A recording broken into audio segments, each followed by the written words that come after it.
kapatid, meron akong isi-share sa inyo na isang encouragement. May empleyado. Isang company. Okay. Isang company. At actually, isa siyang masipag na empleyado. Okay. Tapos, one time yung may jar. Oh. May jar na nahagis na yung jar. Okay. Nabasag niya. Oo, nabasag. Actually, yung manager, yung amo, nagalit sa kanya. Bakit? Ano ba? Ano nangyari? Nagataranta yung empleyado kasi empleyado lang siya. Bayarin mo to. Paano to ibibenta pa natin to? Pero ginawa niyang paraan. Kasi wala siyang pera. Ang ginawa niya, binuo niya yung jar. Actually, yung jar, trending pa. Nabibenta pa yung mahal.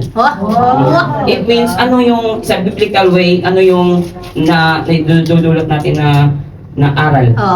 Tayo is as a Christian, lahat tayo ay brokenness, diba? Yes. Lahat tayo, wala tayong natago. Lahat tayo, pinagdaanan natin na meron tayong Brokenness. brokenness sa buhay. Kanya-kanya tayong Tama.